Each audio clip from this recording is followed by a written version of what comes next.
Olá, tudo bem? Vamos começar o segundo tempo modernista, lá de Drummond, de Vinícius, né? Cecília, Jorge Lima, Murilo Mendes, depois a prosa. Graciliano, Jorge Amado, José Lins do Rego, Raquel de Queiroz, José Américo de Almeida, entre outros, né? Então temos aí na página 692, capítulo 21, né? O Brasil de 1930 a 45. Eu vou ler um texto que eu acho lindo aqui para começar, do Graciliano Ramos, quero que vocês ouçam. Aí depois eu vou compartilhar os slides para começarmos a falar, tá bom? O mundo se tornava fascista. Num mundo assim, que futuro nos reservariam? Provavelmente não haveria lugar para nós. Éramos fantasmas, rolaríamos de cárceres, perdoe-me, de cárcere em cárcere. Findaríamos num campo de concentração. Nenhuma utilidade representávamos na ordem nova. Se nos largassem, vagaríamos tristes, inofensivos e desocupados, farrapos vivos, fantasmas prematuros. Desejaríamos enlouquecer, recolhermos-nos ao hospício, ou ter coragem de amarrar uma corda ao pescoço e dar um mergulho decisivo. Essas ideias repetidas deixavam-me, tanto me embrenhara nelas que me sentia inteiramente perdido. Graciliano Ramos. Bem, nós temos aqui, né, um trecho de uma obra do Graciliano que retrata o momento, né, de 30. É um momento bastante complicado devido às guerras, né? Saímos de uma primeira guerra e temos uma segunda guerra. Não dá para acreditar que o homem teve coragem, né, de fazer isso. Então, estamos em tempo de dissolução, né, que vai ser um dos poemas que eu vou analisar aí do Claro Enigma. Né? É muito triste o que eu vou falar, mas é o período que nós estamos. Ó. O período entre as duas guerras mundiais, 1919 a 1939, foi marcado pelas consequências dos tratados de paz assinados, sobretudo o Tratado de Versalhes, 1919, que impôs duras condições à Alemanha. Esse país e os demais vencidos no conflito sentiram-se muito prejudicados em sua soberania. A manutenção da paz almejada por uma série de acordos entre os países membros da Liga das Nações era constantemente ameaçada por interesses econômicos e pela desconfiança mútua existente entre os signatários da Liga, notadamente na questão do desarmamento geral. Parte dos membros exigiu o rigoroso cumprimento dos pactos, enquanto outros pleiteavam a visão de certos itens do tratado. Além disso, os Estados Unidos, potência emergência, recusava-se a tomar parte do Tratado de Versalhes, já que o presidente Wilson o assinara sem a ratificação do Senado americano. Nesses 20 anos surgiram democracias liberais, como ocorreu na França e na Inglaterra, em contrapartida, países em que a monarquia deixou de existir, que desde o início do século XIX viviam um regime democrático, como Itália e Alemanha, foram se transformando em ditaduras. Benito Mussolini, apoiado por membros da alta cúpula do exército e da marinha, bem como por setores liderou a frente fascista centrada na educação da juventude italiana, que tinha como um de seus objetivos principais a formação de soldados e futuros membros do partido. Mussolini promoveu a dissolução dos sindicatos existentes, criando outros mais adequados à ordem que pretendia estabelecer. A ditadura procurou otimizar a agricultura e os transportes, ao mesmo tempo que efetuava projetos paisagísticos de embelezamento urbano.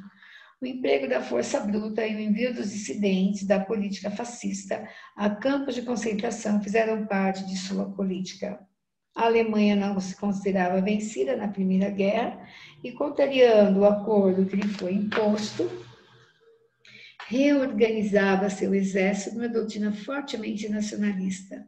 Após a abdicação do Kaiser Guilherme e de vários membros da monarquia, ocorreu uma série de convulsões políticas e golpes de Estado. O mais importante foi chefiado por Adolf Hitler, que, apesar de ver sua primeira tentativa de golpe baldada e ter sido preso, aproveitou o período de encarceramento para escrever um livro, Mein Kampf, Minha Luta, em que planou a doutrina nacional socialista com base no conceito de supremacia racial alemã. Bem, eu li esse trecho, está aqui no livro didático, para introduzirmos mesmo, né, o contexto histórico que vai explicar a obra de Drummond, de Vinícius, né, até de Cecília, de Jorge Lima, de Murilo Mendes e de outros, né? E aí, se eu quiser falar de Brasil, né, ainda, né, falei aí do mundo em geral, se eu quiser falar um pouquinho de Brasil, né, vou cair na Era Vargas, né? E a Era Vargas, né, nós temos um pouco antes a quebra da Bolsa de Valores, né, e a ditadura no Brasil. Então, quando eu vou ler os livros desse período, eu tenho que focar no que está acontecendo no período entre as duas guerras, que foi o trecho que eu acabei de ler, né, e localizar o Brasil, né, porque a gente está estudando modernismo no Brasil. E por meio desses fatos, né, é que nós vamos identificar a intenção dos autores desse período. Então, em vez de nós termos uma poesia voltada para a estética, nós vamos ter uma poesia voltada para o conteúdo e uma prosa crítica também. Então, tem uma mudança de conceito, né, de modernismo. Né? O primeiro tempo valia o plano estético sobre o conteúdo. Agora nós vamos fazer valer, né, pelas leituras, né, pela participação de tantos autores, vai se fazer valer o plano do conteúdo sobre o estético. Então, não importa mais se é decassílabo, se é verso livre, o que importa é o conteúdo. E é nesse conteúdo que nós vamos ter os grandes escritores modernistas. E, por incrível que pareça, esse é o melhor momento, né, da nossa literatura. Não desmerecendo o que está por vir, mas é que os livros retratam muito, mas muito a nossa cultura. Ok? Então, vamos compartilhar agora os slides, né, para ficar mais ilustrado, mais interessante, né, e vocês se animarem também.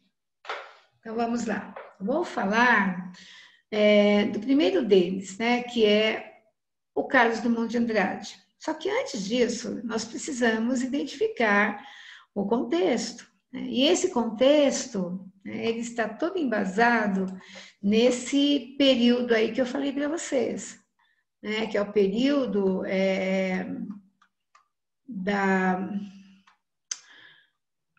só um minutinho, deixa eu voltar aqui. É o período entre as duas guerras. E aí o Drummond, ele vai trabalhar com a sua obra até o fim da Segunda Guerra Mundial. Né? Então, nós temos um livro chamado A Rosa do Povo, né? E depois um outro livro de poemas chamado E Agora José, né? Fora O Sentimento do Mundo, que foi publicado em 1940, A Rosa do Povo em 45, e entre os dois o E Agora José. Então, essas três obras, elas vão mostrar-nos, né, como que a arte se mobilizou, né, por meio do desejo do povo entre duas guerras, até o fim, né, da Segunda Guerra Mundial. Bem, vocês têm que saber que Drummond não parou por aí, né? Ele Viveu bastante, então nós vamos ter aí outras obras posterior a isso. Já contei a vocês uma fofoca, falei para vocês que ele participou como ouvinte, né, da Semana de Arte Moderna, como ouvinte dos amigos, Mário, Oswald, Manuel Bandeira, Ronaldo de Carvalho, né, ele veio participar. E quando ele foi embora, ele fundou em Minas um veículo para divulgar o modernismo chamado A Revista. É até meio irônico, né, mas é isso. Bem, quem é o Drummond, né? O Drummond, ele é um mineiro, ele nasceu em Itabira, do Mato Dentro, dia 31 de outubro de 1902, e viveu bastante, viu? Dá até gosto de ver, né? O nome dele é Carlos Drummond de Andrade, ele é simplesmente considerado um dos maiores poetas, né, da literatura brasileira. Ele não acha, né, que ele é tudo isso, né, mas ele é realmente consagrado, é um dos grandes poetas aí, né, da literatura. Muito bem, né? Então nós temos aí a literatura do século XX e a carreira dele tem 4 fases, né? Ele começa publicando um livro em 1930 chamado Alguma Poesia. E esse livro ainda traz, né, toda aquela base do primeiro tempo modernista, né? Ele só vai mostrar a que veio a partir de 1940, quando ele publicar o livro da poesia social, né? A poesia crítica que ele vai trazer aí para nós, né, até 1945. Você fala, mas depois ele vai desistir? Não, ele tem as fases dele, né? Você vai ler o Claro Enigma aí que a FUVEST está pedindo, 1951. Você tem que saber o que aconteceu até lá. Ele continua ainda aquele poeta da segunda fase, né? É claro que não, Drummond evolui, né? Então a gente vai ver exatamente isso, né, para poder entender. Ele vem de 2 famílias muito ricas, né? Tanto a família Drummond quanto a família Andrade eram famílias muito poderosas em Minas Gerais, né? Então foi um casamento, né, de interesses e ao mesmo tempo que deu certo, né? E ele é um dos filhos dessa junção aí dessas famílias, né? E ele foi assim muito bem criado, com fartura, né? E sem problemas nenhum, né? Já na fase adulta que vai ter problema, né? Que eles vão perder tudo, né? Com a quebra da bolsa de valores, né? O pai dele mexia com ferro, né? E acabou perdendo tudo também, né? Então eles ficaram numa situação bem difícil. Foi difícil para ele. Tem até no poema, né? Que ele fala Confidências do Itabirano, que ele fala, né? De Itabira sobrou apenas um quadro na parede, né? Então daí vai a mudança dele para o Rio de Janeiro, né? E vai ser funcionário público na era Vargas. Drummond nunca assumiu inteiramente que ele era socialista, né? Mas ele sempre defendeu a sociedade, tanto que ele vive em conflito, né? A obra dele é um verdadeiro conflito entre ele e o mundo, né? Então vamos colocar aqui já mais um para vocês verem. Ó, primeira fase do Drummond, né? Então, o que eu tenho de importante, né, na primeira fase desse autor, né? Ele se diz gauche, ó, escreve gauche, mas a leitura é gauche, né? Então, o que é um gauche, né? Um desajeitado, desarrumado. Só que ele fala que ele não é isso, né? Ele fala que ele é realmente desajeitado, mas é a forma que ele tem de dizer que ele tem pessimismo, né? Que ele, na verdade, ele não concorda com o que está acontecendo, né? Então, o individualismo, o existencialismo, né? Nota-se um desencanto em relação ao mundo, né? Então, logo na primeira fase, já se lida com o tema eu versus o mundo, né? Então, aí vem as obras, né? No primeiro momento, alguma poesia e Brejo das Almas, né? Pois começa a segunda fase da obra dele, O Sentimento do Mundo, que é publicada em 1940, aí vem A Rosa do Povo e José. Então, aí sim, ele introduz uma literatura nova e ele vai ser o cabeça dessa criação aí, que é o segundo tempo.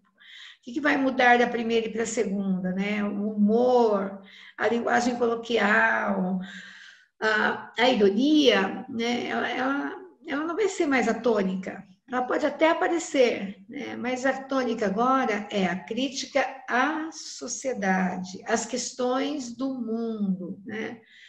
Por que eu tenho família? Onde está minha família? O que é que eu estou fazendo aqui? Né? A própria poesia, né? O desencanto, os amigos que se foram, os amigos que ainda estão, né? Tudo isso vai fazer parte da poesia de Carlos Drummond de Andrade. Então, vamos aumentar aqui, né, para ficar mais interessante, tá certo? Vamos voltar aqui.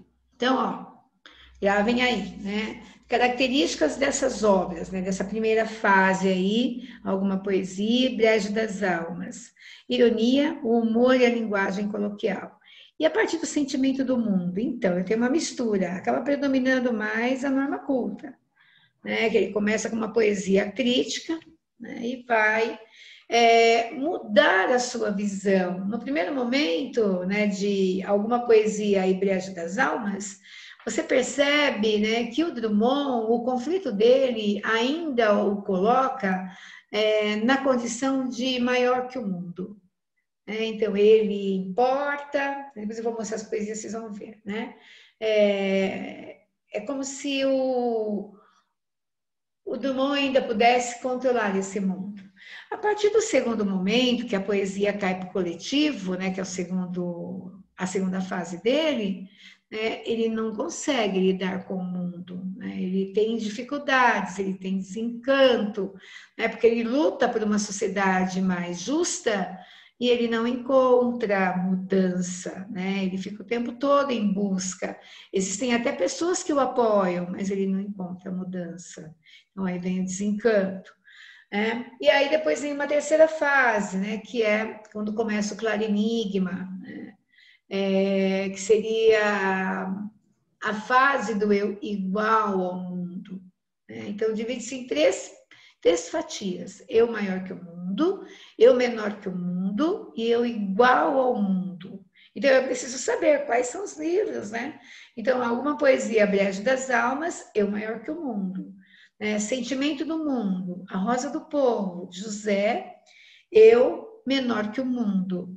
E depois começa, claro, Enigma, né? E aí vem as obras metafísicas, né? E quando eu chegar lá eu explico. Então vamos lá, para não confundir vocês. Vamos ver esse poema, né? Para a gente entender qual é a do Drummond. Esse poema ele está no livro Alguma Poesia, que é da primeira fase dele. Quando ele escreveu esse poema, ele foi tão achincalhado. Nossa, falaram que era um absurdo, né? Era um poema com muita repetição, que não tinha sentido.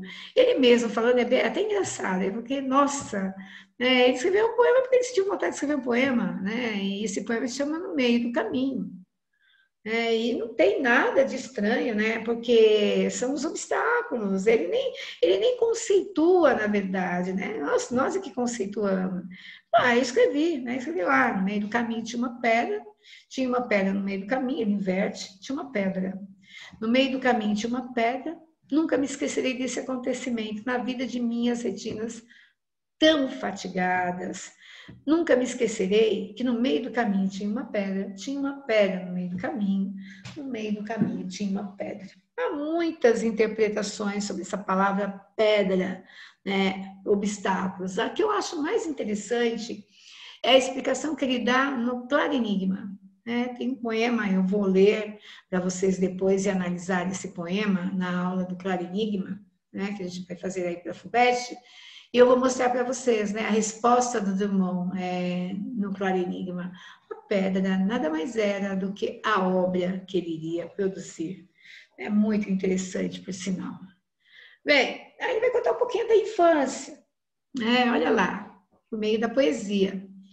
Meu pai montava cavalo, ia para o campo. Minha mãe ficava sentada cozendo. Meu irmão pequeno dormia. Eu sozinho, menino, entre mangueiras, li a história de Robinson Crusoe. Comprida história que não acaba mais. No meio-dia, branco de luz, uma voz que aprendeu a ninar nossos longes da senzala e nunca se esqueceu, chamava para o café. Café preto, que nem a preta velha. Café gostoso, café bom. Minha mãe ficava sentada, cozendo, olhava para mim, não acorde, menino, para o berço onde pousou um mosquito. E dava um suspiro, que fundo. Lá longe meu pai campeava, no mato sem fim da fazenda. E eu não sabia que minha história era mais bonita que a de Robinson Crusoe. Esse poema ele escreveu para retratar a infância dele, né? Teve uma infância belíssima, né? Não foi problema, muito pelo contrário, né? Os problemas vieram na fase adulta, né? E aí eu quero que vocês observem que a língua ainda é falada, né? Parece poema simples assim, né? Mas que tem uma profundidade, né? Minha história era mais bonita que a de Robinson Crusoe. Aí mais um poema dessa primeira fase, Quadrilha, bem famoso também. João amava Teresa, que amava Raimundo, que amava Maria, que amava Joaquim, que amava Lili, que não amava ninguém. João foi para os Estados Unidos, Teresa para o convento. Raimundo morreu de desastre, Maria ficou para a tia. Joaquim suicidou-se e Lili casou com J. Pinto Fernandes, que nem tinha entrado na história. Olha a quadrilha. Tanto que tem aí, né, o filme das meninas dançando a quadrilha. As meninas e os meninos, né, dançando a quadrilha. Então, olha lá. A Lili se casou com quem nem tinha entrado na história. E aí o nome estranho, né? J. Pinto Fernandes, né? Parece um símbolo fálico aí, né? O Pinto, J. Pinto, né? Na verdade, ele está falando, né, do desfile da vida, né? Das coisas que vão passando pela vida, né? Não só os amores, né? Tudo. Só que ele destaca, né? O João, a Teresa, ele vai amarrando um ao outro e depois ele mostra que não é como a gente quer, né? Que as coisas acontecem como elas têm que acontecer, né? Então, a Lili, que o Joaquim era apaixonado e ela que não gostava de ninguém, ela foi a única que se casou, né? E não gostava de ninguém, lá, Joaquim que amava a Lili, que não gostava de ninguém. E depois, a Lili casou-se, que não tinha, com um sujeito que nem tinha entrado para a história. Né? Então, é como se estivesse contando fatos do dia a dia para a gente, né? Na brincadeira, né? na quadrilha, né? na pedra do caminho, né? Na história do Robinson Crusoe. Então, essa é a primeira fase. Aí vem o Brejo das Almas. Esse livro, né? Ele já não é tão engajado aí na primeira, mas ele ainda é tão engraçado e engajado como é esse primeiro aí, né? Alguma poesia, mas ele ainda é da primeira fase. Bem, o que a gente tem aqui no Drummond de diferente em Brejo das Almas? O surrealismo. Ele vai trabalhar com percepção política e que já começa a se engajar, né? E aí um amor amargo, que é um dos temas das obras dele, né? O antilirismo, né? E aquele amor, né? Que só faz sofrer, e também a percepção política. Aí vem esse poema, né? É um dos primeiros do livro aí que eu escolhi, para vocês verem, né, que ainda, apesar dos temas mudarem, ele ainda é um livro da primeira fase do Drummond. Chama Necrológio dos Desiludidos do Amor. Né? E deixa eu falar uma observação. Amor para Drummond, cuidado, hein? É amargo, não tem melosidade. Nem procurem porque não acham. Com aquele lirismo acentuado que a gente tanto gosta de ver nos textos. Em Drummond, isso não ocorre. Né? Então, vamos lá. Os desiludidos do amor estão desfechando tiros no peito. Do meu quarto, ouço a fuzilaria. As amadas torcem-se de gozo. Quinta matéria para os jornais. Pum, pum, pum, adeus enjoada, eu vou, tu ficas, mas nos veremos, seja no claro céu ou no turvo inferno. Os médicos estão fazendo autópsia dos desiludidos que se mataram. Que grandes corações eles possuíam, vísceras imensas, tripas sentimentais e um estômago cheio de poesia. Então, aí nós temos uma crítica, né, na verdade, né, das pessoas que se suicidam por amor, né, e as mulheres, né, não se preocupam, né, segundo ele, são tantos, né, que vira matéria de jornal, banaliza, né, então ele está mostrando, né, então olha lá, aí vem o eu e fala, seja no claro ou no turvo inferno, nós nos veremos, né, e aí depois ele fala da autópsia, né, e aí ele abre, né, esse coração, né, por meio das vísceras e as tripas sentimentais, né, do intestino, do coração ao intestino, né, e vai mostrar que entre o coração e o intestino há um estômago cheio de poesias, né, muito interessante para ainda na primeira fase, mas ele já começa a se manifestar. Aí tem um trecho do poema dele chamado Hino Nacional. Dá uma olhadinha, ó. Precisamos esquecer o Brasil. Tão majestoso, tão sem limites, tão despropositado. Ele quer repousar de nossos terríveis carinhos. O Brasil não nos quer, está farto de nós. Nosso Brasil é no outro mundo. Este não é o Brasil. Nenhum Brasil existe. E acaso existirão os brasileiros? Ainda está vendo? Está caminhando para a crítica social, ainda não é a crítica dura, né, que a gente encontra em Drummond, tá certo? Nós vamos entrar agora em 1940, ó, livro do sentimento do mundo, muda tudo agora é o plano do conteúdo mesmo, é o poeta engajado, falando das guerras, falando do coletivo, ele vai falar das guerras, vai falar da era Vargas, né, ele vai falar de Prestes, vai falar de todo mundo que participa aí desse período. Né? Então, neste livro, ele abraça definitivamente a poesia de cunho social. Então, aqui começa aquela parte da obra, eu menor que o mundo. Né? E ele abre o livro dizendo, né, um poema chamado de Mãos Dadas, ele diz, eu tenho apenas duas mãos, né? E sentimento do mundo. Que pena que são só duas, né? Eu gostaria que fossem mais, né? Para eu mudar esse mundo, né? Tão injusto, tão desigual, né? Tão cheio de doenças, né? Doenças físicas, doenças psicológicas, né? E é tão indecifrável tudo isso. E aí ele escreveu, né? O livro, num momento de instabilidade, de inquietação, dos anos que antecederam a Segunda Guerra Mundial. Né? Então, nesse livro, né, a ironia e o humor, né, eles têm um sentido mais universal, são mais sérios, né? É para fazer da crítica social mesmo, né? Mas ainda tem destaque na obra dele. Então, vamos ler o Elegia, um trecho, né, do poema Elegia, 1938.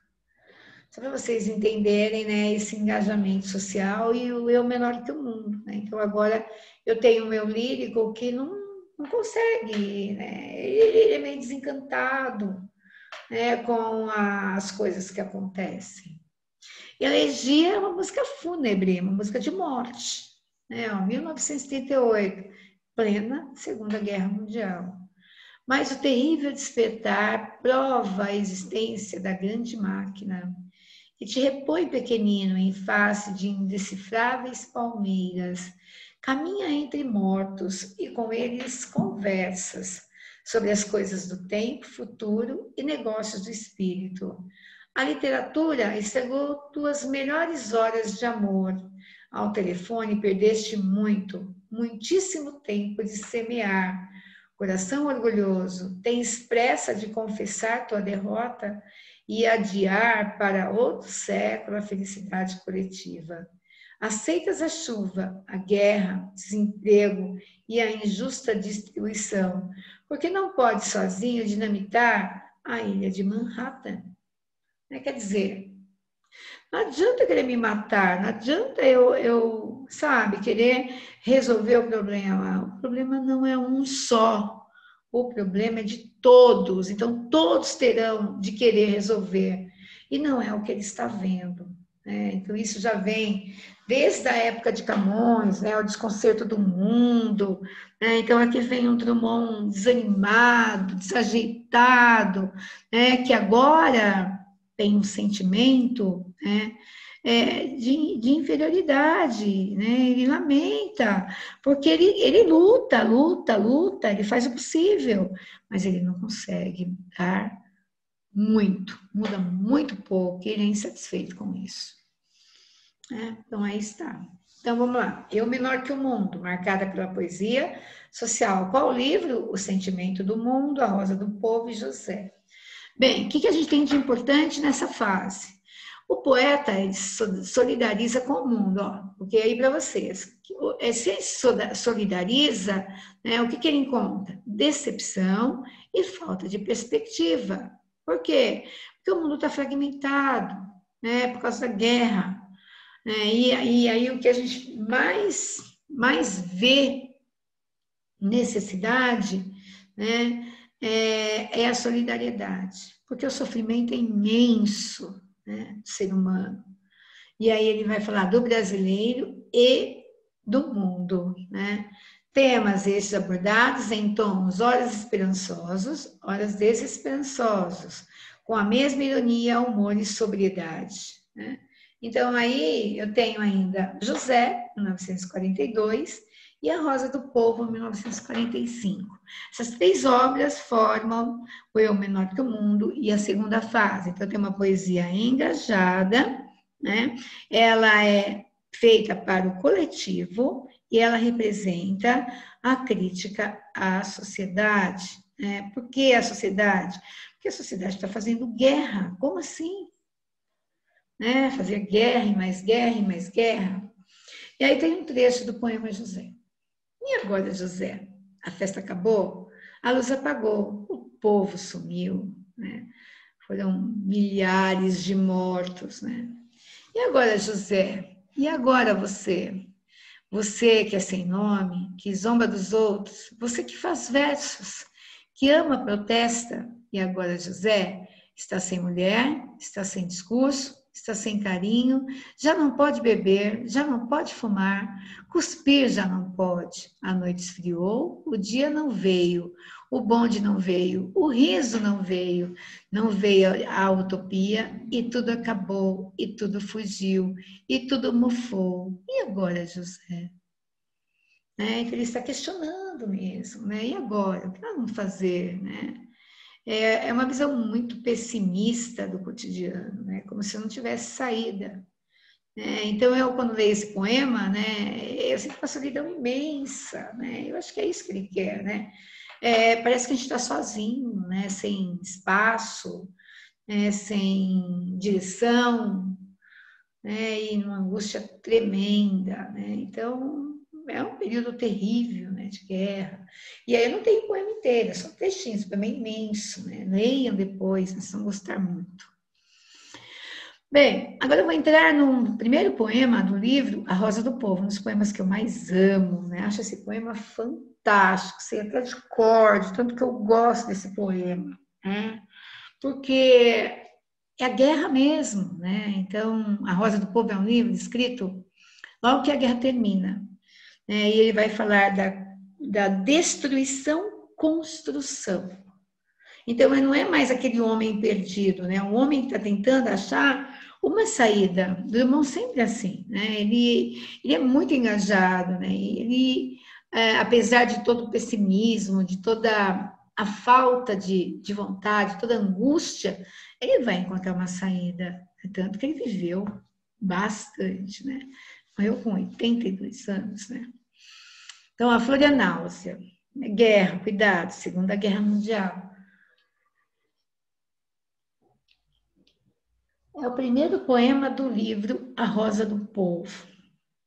Eu tenho um eu lírico mergulhado no mundo de guerra, então um mundo que sufoca, né? Em que tudo se iguala, né? E ninguém é nada. né? Então, é só um trecho, tá? Ele coloca, não, o tempo não chegou de completa justiça, o tempo é ainda de fezes, maus poemas, alucinações espera. O tempo pobre, o poeta pobre, fundem-se no mesmo impasse. Em vão me tento explicar, os muros são surdos. Sob a pele das palavras, as cifras e códigos. O sol consola os doentes e não os renova. Façam completo silêncio, paralisem os negócios. Garanto que uma flor nasceu. Sua cor não se percebe, suas pétalas não se abrem. Seu nome não está nos livros. É feia, mas é realmente uma flor. Sento-me no chão da capital do país às 5 horas da tarde e lentamente passo a mão nessa forma insegura. Do lado das montanhas, nuvens maciças avolumam-se. Pequenos pontos brancos movem-se no mar. Galinhas em pânico. É feia, mas é uma flor. Fura o asfalto, o tédio, o nojo e o ódio. É a bomba atômica, né? Então, a flor e a náusea é... A náusea é o sentimento que a flor deixou, né? E a flor é a bomba atômica. Nossa, ele chama de flor? Chama. O Drummond, ele vai mostrar neste livro que a bomba é a esperança do povo, porque ela foi usada, né, e destruiu milhares de pessoas. Então, não é interessante que se use de novo. Então, aí vem, né? Nem tudo é igual à mercadoria. Tudo é tratado com matéria de consumo e a angústia da existência corre o risco de se mostrar inútil, insignificante, né? A náusea, o mal-estar, por quê? Porque tudo é visto de forma vil, né? Então, ele fala marcado de fezes e de maus poemas e de alucinações. Quer dizer, né? É um tempo terrível mesmo, né? Não tem, né? Mais uma flor nasceu. E essa flor, ela fura o asfalto, ela engana todo mundo e explode, né? Desintegra, né, o homem. Então, aí vem, né, a tragédia da Segunda Guerra Mundial. Bem, rapidamente agora a terceira fase, né? Eu tenho lá a poesia metafísica e a objetual, então é separado, tá? Primeiro nós vamos estudar a metafísica, depois a objetual, e depois a fase final dele, que é chamada de fase contemporânea. Bem, qual é o livro que vai representar a fase metafísica, né? Publicado em 1951, Claro Enigma, tá? Então aí está, né, o livro. Bem, o que ele pretende com essa poesia? Né? Ele fala que o mundo se apresenta num vácuo atormentado, abolindo toda a crença e negando toda a esperança possível. O que ele está mostrando? Né? O Claro Enigma, ele foi publicado em 1951. E o Drummond, ele lamenta, por quê? Porque já passamos por 2 guerras e estamos em guerra de novo, agora é a Guerra Fria. E ele não se conforma, ele fala, poxa, mas não aprendeu nada. Né? Ele vai mostrar isso no Claro Enigma. Né? Não bastaram as mortes, não bastaram as destruições, precisa de outra guerra. Né? E aí ele vai falar do legado, da dissolução, né? Que são os poemas, né, interessantíssimos aí de Claro Enigma. Vocês podem ver, né, que claro seria alguma coisa que a gente saberia o que era enigma, é um mistério, então tem um paradoxo aí, Claro Enigma. Bem, vamos ler esse poema, um trecho, né? Nunca está inteiro, porque são bem grandes, né? E vamos ver o que esse livro prega, né? Então, agora é eu igual ao mundo. Cuidado, né? Que eu não tenho mais um Drummond pensando só no coletivo, ele vai pensar nele. Ele não vai abandonar os problemas, mas ele já sabe o que acontece. né? Ele já lutou, ele já viveu 2 guerras, né? Está vivendo a terceira, que é a Guerra Fria. E ele sabe que tudo que ele fez, né, mudou muito pouco. E ele está se sentindo velho. E aí é que ele vai mostrar a sabedoria do velho. É sempre nos meus pulos o limite, é sempre nos meus lábios a estampilha, é sempre no meu não aquele trauma, sempre no meu amor a noite rompe, sempre dentro de mim meu inimigo, e sempre no meu sempre a mesma ausência, o enterrado vivo. Então desanimamos, adeus, tudo, a mala pronta, o corpo desprendido, resta a alegria de estar só e mudo. De que se formam nossos poemas? Onde? Que sonho envenenado lhes responde? Se o poeta é um ressentido, o mais são nuvens. Né? Então, aí eu tenho a resposta para o claro enigma. O que é o enterrado vivo? Né? Aquele que sabe que não tem mais jeito, mas ele está ali vivo, né? Ele acredita que o que ele fez pode ter mudado pouco, mas ele fez. Então, ele não abandona literalmente as causas sociais. A poesia dele agora é uma poesia voltada para ela mesma ou para ele, para dentro dele. Né? Então, é aí que a gente vai ter o livro Claro Enigma. Deixa eu voltar aqui, peraí, desculpa. Voltar, Marinês. Aí ele coloca, quais são as características dessa fase, né? Que tem aí no Claro Enigma e no Fazendeiro do Ar, e a Vida Passada Limpo, né? Que são os textos que vão mostrar, né? Nessa fase que eu tenho aí o eu igual ao mundo, eu tenho um Drummond atormentado, um Drummond velho. Então, ele vai colocar tudo a pratos limpos, né? E na última parte do Claro Enigma, ele vai encontrar a máquina do mundo, que é trabalhada lá nos Lusíadas, e ele vai desprezá-la, né? Porque ele sempre quis resposta para tudo, só que agora ele já viveu, ele já tem as respostas. Ele não se interessa mais pelas respostas, e sim pelas perguntas. E ele despreza a máquina, e a máquina não se conforma. Né? Então, é muito interessante de se observar. Então, depois a gente vai ter uma aula só disso.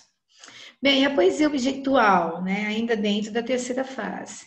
Ele realiza uma radicalização de processos estruturais, ou seja, no Claro Enigma eu já tenho um Drummond fazendo decassílabo, fazendo redondilho, né? E às vezes o verso é livre, né? Mas por incrível que pareça, no Claro Enigma predomina mais o verso clássico do que o verso livre, por incrível que pareça. Né? Bem, e nessa poesia? É uma poesia estruturada, sempre para escrever sobre ela mesma. Então, aí ele prefere o prosaico, né, em lugar do irônico, o antirretórico, pelo antilirismo, e ele acrescenta a exploração dos elementos naturais da palavra. Né? Então, o que a gente tem na poesia? Então, vamos ver, tem um poema aí do Lição de Coisas, né, que é o primeiro livro dessa fase, né, 1962, pós-Claro Enigma. Destruição. Esse poema traz em si uma reflexão sobre o amor. Essa reflexão toma o amor entre dois amantes como aspecto negativo da vida humana, como se nota no título Destruição. Os amantes se amam cruelmente e, com se amarem, tanto não se veem. Um se beija no outro, refletido. Dois amantes que são dois inimigos. Amantes são meninos estragados pelo mimo de amar e não percebe quando se pulverizam no enlaçar-se e como que era mundo volve a nada, nada, ninguém. Amor por fantasma, que os passeia de leve, assim a cobra se imprime na lembrança de seu trilho. E eles quedam mordidos para sempre. Deixaram de existir, mas o existido continua a doer eternamente. Tá vendo? Obra amargo, né? Que é uma característica e tema da obra dele. A gente vai ver os temas aí, né? São 9 áreas temáticas dentro da obra do Drummond. Então, essa é a lição de coisas. Aí vem a fase final. Né? A gente tem um poeta maduro, ele vai retomar alguns temas, né, dos primeiros livros e vai acrescentar algumas vertentes contemporâneas. Por exemplo, o erotismo, que ele não tinha assim acentuado, né? Agora vai vir. Tem um depoimento dele, né? Depois eu vou pôr para vocês aí o link para vocês acessarem no YouTube, né? Ele fala, né, que quando ele começou a fazer essa parte, começou a falar, nossa, o Drummond virou safado agora, né? O pessoal sempre falava um monte de coisa dele, né? Ele falou, não, eu não virei nada, né? Eu sou apenas alguém, né, que quer falar sobre o erotismo. Por que eu não posso, né? Se todos podem, né? Bem, então aí, ó, as obras dessa fase é de 70 e 80, fase final, né? Porque vai morrer. São recordações do poeta, da infância, da família, dos amigos, né? Ele repete esses temas ao longo de sua obra, né? Só que agora, essas pessoas que são retomadas aí, elas têm mais profundidade, né? E elas são mais abrangentes também. Elas servem de exemplos, né? Para nós aí que somos mais novos um pouco, né? E para vocês mais novos ainda, né? Quais são as características, né, que a gente vai encontrar aí, né? A gente vai encontrar a solidão, a gente vai encontrar o abandono, né? A infância, a falta de amor, a paixão que judia, que massacra, né? E, claro, o amor natural. Então, vamos ver um livro aí do Boitempo. O Boitempo são 3 obras: o Boitempo 1, Boitempo 2 e Boitempo 3. Né? Então, é boi e o tempo. É o boi mesmo, é a figura do boi. É o boi no pasto, simboliza a solidão. Entardece na roça, de modo diferente. A sombra vem nos cascos, no mugido da vaca, separada da cria. O gado é que anoitece, e na luz que a vidraça da casa fazendeira derrama no curral, surge multiplicada sua estátua de sal, escultura da noite. Os chifres delimitam o sono privativo de cada res e tecem, de curva em curva, a ilha do sono universal. No gado é que dormimos e nele é que acordamos. Amanhece na roça de modo diferente. A luz chega no leite, morno no esguicho das tetas, e o dia é um pasto azul que o gado reconquista. Né? Então, ele se inspira na figura do animal para mostrar o nosso dia a dia. E ele faz isso de uma forma brilhante, né? Que ele universaliza. Né? E aí ele vai retomando, né, os temas, as obras, né, que ele já trabalhou aí, né? A solidão, a família, os amigos, a morte, né? O estar no mundo, o tema social, né? Ele vai retomando. Que é como se fizesse aí um levantamento de tudo que ele escreveu. Ele era um homem muito certinho, sabe? Ele deixou tudo direitinho para ser publicado depois da morte dele, o que ele tinha feito. Aí vem agora um erotismo, Cabaré Mineiro. A dançarina espanhola de Montes Claros, que é uma cidade de Minas, né? Dança e redança na sala mestiça. Sem olhos, morenos estão despindo seu corpo gordo picado de mosquito. Tem um sinal de bala na coxa direita, o riso postiço de um dente de ouro, mas é linda, linda, gorda e satisfeita. Como rebola as nádegas amarelas, sem olhos brasileiros estão seguindo o balanço doce e mole de suas tetas. Você fala, isso é Drummond? É Drummond. Né? Tá vendo? Olha que ele chega. Ele está descrevendo o que ele está vendo, né? O que ele está imaginando. Ele ficou safadinho? Não, é o erotismo, ele também tem direito, né? Bem, Vamos ver como que ficou, né? Existem 2 livros que reúnem a obra inteirinha dele, né? Carlos Drummond 1, Carlos Drummond 2, né? Então, coloca aí, sua obra elaborada ao longo de mais de 6 décadas compreende, como já visto, poesia e prosa. Ele também tem o contos, tem crônicas, né? Não tem romance, tá? Apesar das qualidades e da quantidade da prosa, 17 livros de crônicas e contos, fora o que ficou nos jornais. O núcleo de sua produção é a poesia, o que ele mais tem é a poesia. Drummond também escreveu contos e crônicas. Aí tem lá contos de aprendiz, passeio na ilha, cadeira de balanço e os dias lindos, que são as crônicas. Tá certo? E aí, a gente encerra essa aula para retomar Drummond depois, né? Porque não dá para ficar só nisso. A gente vai ter que falar aí do Claro Enigma, vai ter que falar um pouquinho mais do sentimento do mundo para entender melhor o Claro Enigma, tá? E isso vai ficar no nosso próximo encontro. Então, até lá, né? E vamos estudar um pouquinho o nosso querido Drummond de Andrade, né? Certo? Espero que vocês... Foi só um apanhado para vocês saberem, né, como divide a obra dele. Depois a gente estuda com mais particularidade, porque é um poeta difícil, que nós precisamos aí valorizar. Ok? Até. Beijo a todos.